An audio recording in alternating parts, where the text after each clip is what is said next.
This video is brought to you by Huawei App Gallery. As you all know, 8.0 update is right around the corner. To celebrate, Huawei App Gallery is running a promotional offer that ends June 13th. To download the app, refer to my previous videos. And to access to the campaign page, click the link in the description. This will grant you a 50% discount of the currently running Battle Pass, but also give you insane coupons, allowing you to get 50% off your purchase. On top of that, we also have a juicy 20% cashback for a total of 70% discount. When you're done downloading Huawei App Gallery, make sure to create an account and change your location to either UK, New Zealand or Ireland. It works regardless of the country you're living in, as long as you switch to those. To use the coupons, nothing easier. Click on the Claim All button on the campaign page, then accept the terms and conditions. It will lead you to Huawei coupon section, from which you will be able to use the coupons you just acquired. Head back to the game and make a purchase of the minimum amount required for the use of the coupon. If you selected the coupon, the discount will be applied as soon as you validate the payment. When you're done with the payment, make sure to claim your Huawei points. One of those is equivalent to one of whichever currency you used to pay.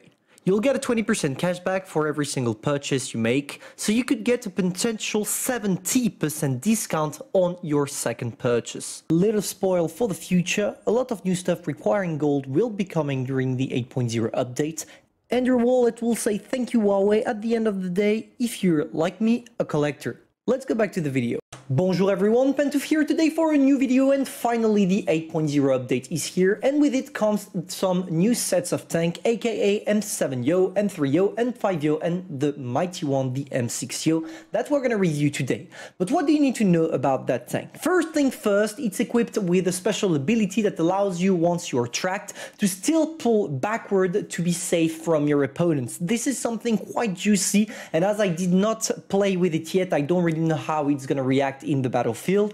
Now for the rest, when it comes to the top speed, you are not the fastest but not the slowest either. It's an in-between between a T125 that goes really fast and let's say an E100 that will struggle getting to 30 kilometers per hour. So you have an in-between, which is quite nice. And if you want to compare the mobility, maybe you should get it close to the T57 Heavy that shares nearly the exact same engine. For the rest of the tank, comparing it with the armor profile, what is interesting to see is that this tank is still traditional when it comes to American tanks, because they're known to have great turret armor, and here it's no exception. Because to penetrate that tank, it's either you shoot at the cupolas or you're going to struggle, but don't worry, I'm going to go into a highlight of the armor right after. And for the rest, this part right there, everything is pretty paper, so be careful about that. One thing that is quite interesting to see about this tank is that it features two different guns, one equipped with a 105mm that has 3 shells in the magazine and reloads in 30 seconds for a total burst of, if I'm not mistaken, 900.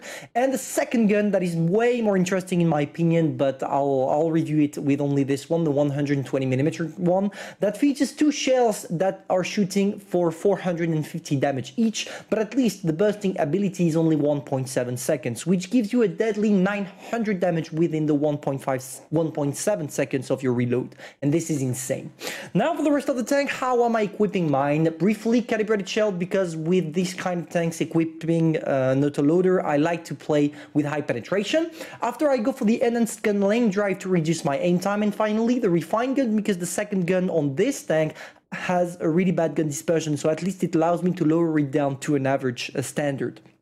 For the rest, for the Vitality, defense system first, because I'm not gonna ram anybody. Improved assembly, because I want to get more hit points. Toolbox, because it's important to equip it, because an strike is useless. Improved optics, because I'm not a tank destroyer, I'm not gonna camp. Engine accelerator to increase a little bit my average speed, to finally end up with consumable delivery system, because high-end consumable has no use on autoloaders.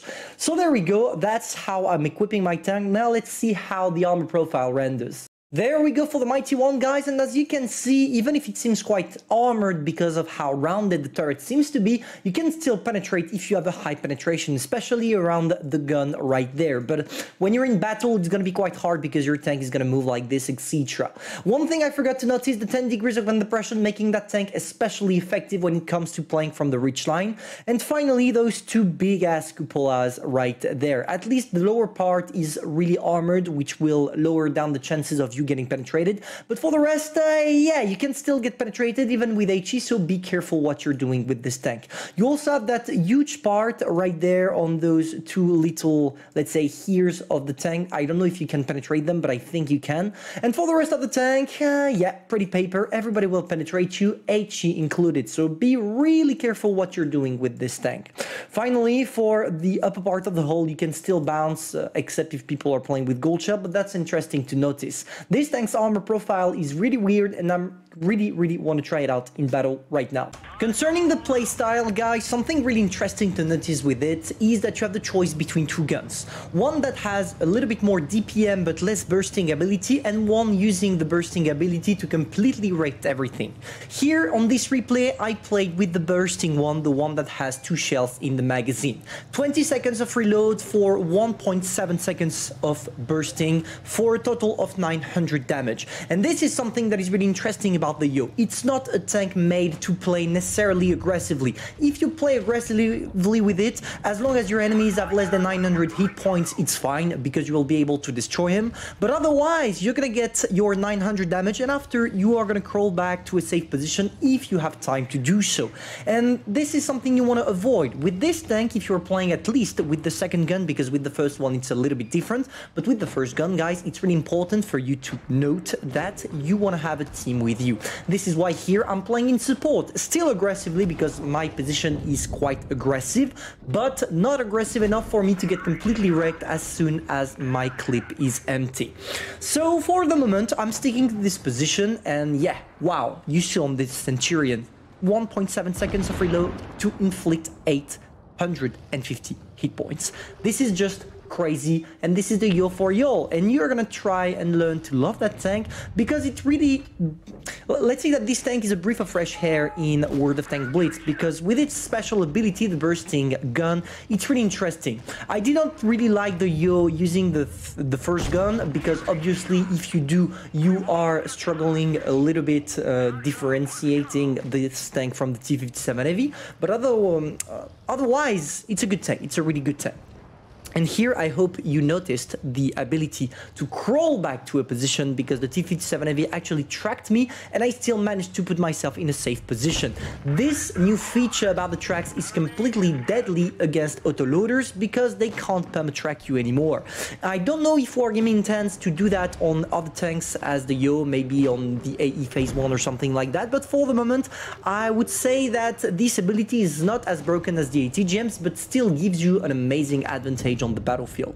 So there we go. As we have a team with us, we can crawl and sneak some wide shots, and just take a look at this here. We put 1.1k damage on that poor Emil because we had high rolls, and this is something to notice about this tank. Unlike the other gun that only does 300 damage, with the 450 Alpha one, when you have a max roll, we're not talking about 380, we're talking about 563. So if you manage, yes, it's rare, but to get 2 freaking max roll in a row, oh boy, are you gonna be quite happy with the result, because it means you're gonna do 1.1k damage like I did against the Emil.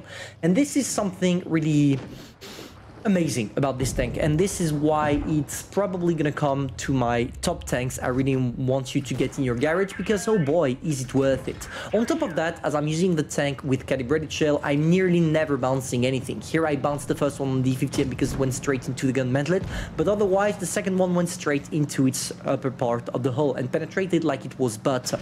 And this is something really interesting about this tank, and that's why in my opinion it's gonna become one of the most popular tanks in the game, just like the Sheridan when the first time it was released with the HEGMs being broken. But is it broken? That's a real question. Is this thing broken? And how do you want to play it? Because I didn't talk about the playstyle for the moment. Concerning the playstyle, you play in the back.